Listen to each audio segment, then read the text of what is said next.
Hello again. It is somewhat day 4 of a fast. I had intended many times to discuss and make a video on this pretty fundamental topic, but probably understated as an essential component of the philosophical life. It, of course, lets you manage your weight, should that have gotten out of control. And it does so better than any fitness routine or diet. It's not so much about what you do physically or what you eat or how little or when you time the meals and so on, so much as giving the body a rest from everything. Learning to just be and not to do. Although, in some respects, the fast is about learning to love and enjoy not doing, even if it's activities like reading or even walking. Sometimes just lying down and closing your eyes is the best thing you can do. Now, that said, another question is, should you work at a humiliating W-2 job while you're fasting? How feasible is that, especially if you're commuting or going into the office? I would imagine that it's actually more possible than you think. Why?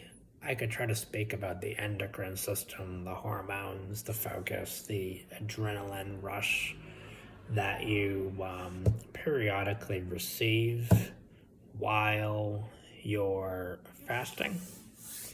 Personally, though, going back to the certitude of anecdote, I've actually only worked remotely, of course, on my computer, that is, writing software, reviewing code, and so on, while doing a fast. I had first done this in the year 2017. I decided to do a 7-day fast, having heard about the health benefits, and also having been pretty disappointed with the results of diets, especially after an intentional dirty bulk, when I was more gung-ho into fitness and beginner gains and beyond. Now, you can get the strength increase pretty easily as a beginner, and maybe you make the mistake of overdoing it on the food because it's just so fun, to cook your own meals, have, 5 to 7 meals a day, and you think that the results are going to be like Arnold, even though you know about the gear required for that level of fitness, to say nothing of contemporary bodybuilding. But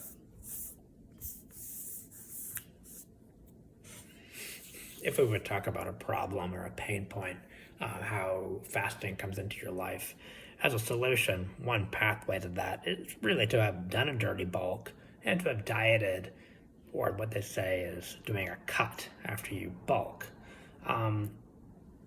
In some cases, maybe in your case, definitely in my case, the diet didn't really get me the results that I wanted. For example, with obeying the model calories in, calories out, or however you do it, you're going to lose more muscle than you want. And the real downside is definitely aesthetic. As someone on YouTube once said, I'm not sure who exactly, maybe Chris Jones or Jason Vlaha. This was back in the day, 2014, over 10 years ago, when I actually did the bulk, because I started the fast in 2017, so it was a few years after I had done the bad diet, the cut, and kind of lost any benefits I got from the cut.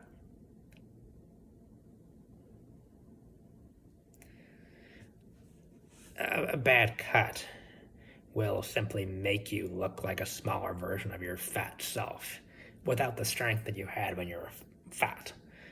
In my case, I was over 200 pounds, if you'll believe that, and I was squatting pretty easily, 365. That is what? That's 3 plates and change for reps. I could do 5 reps. It probably wore down my lower back more than I would have liked. And on the deadlift, I could actually do 415 for 5 reps. I don't know what my true PR would be. I recall one time lifting 445, however, with very bad form. I was just indifferent and reckless. Didn't care. I just wanted to get the weight up. Just believed I would live forever, that I was immortal, and all that. Which is a good feeling after you warm up.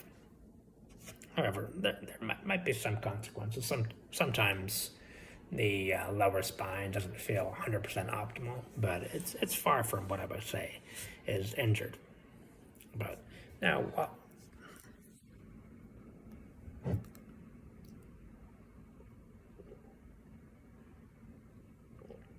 and while you're fasting, it's pretty important after the first few days to sip your water slowly. Gulps are to be avoided, and that they, of course, will flush the electrolytes from, I don't know, the bloodstream or wherever the electrolytes, which are important micronutrients, tend to circulate. And you don't need to consume any electrolytes in continuation during the fast. Unless in rare cases. I know an individual from England, he had a severe problem with electrolytes, but he wasn't just fasting for a minor condition. He didn't know what really afflicted him. It turned out that he had some problem with an organ. So that was much more serious. He was trying to cure that with fasting. So this is a case where modern medicine, measurements, direct intervention with surgery was actually beneficial.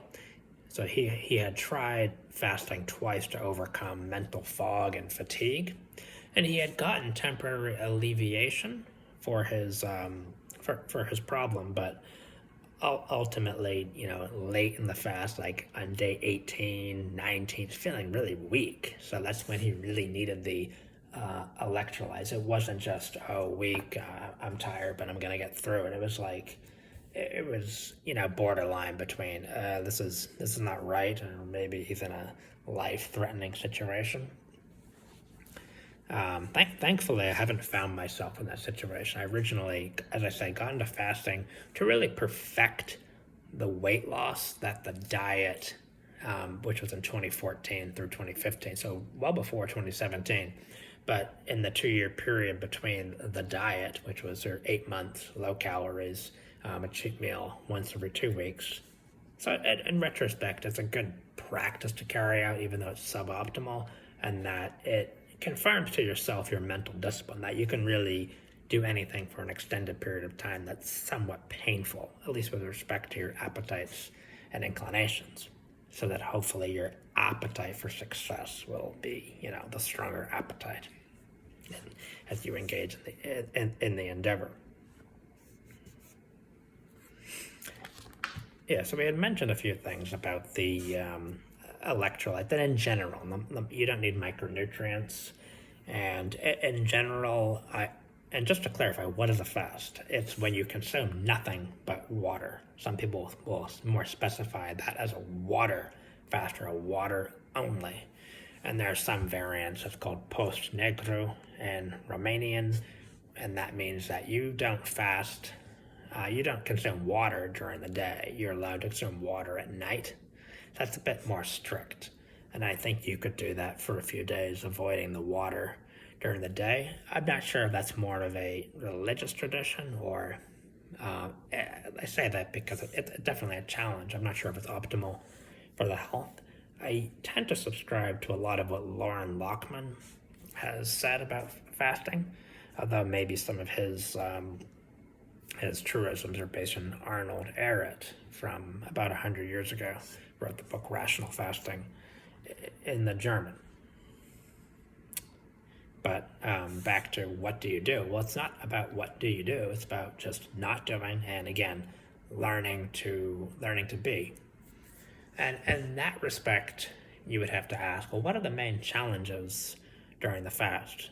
Naively, without any experience, especially anecdotal experience, which is fundamentally what you need to live it in your own body, or read about or watch YouTube videos, cuss word, swear word, whatever. No, it's really nothing if not negative, because it delays your, I have to go. So we'll maybe stitch the videos together in a moment while I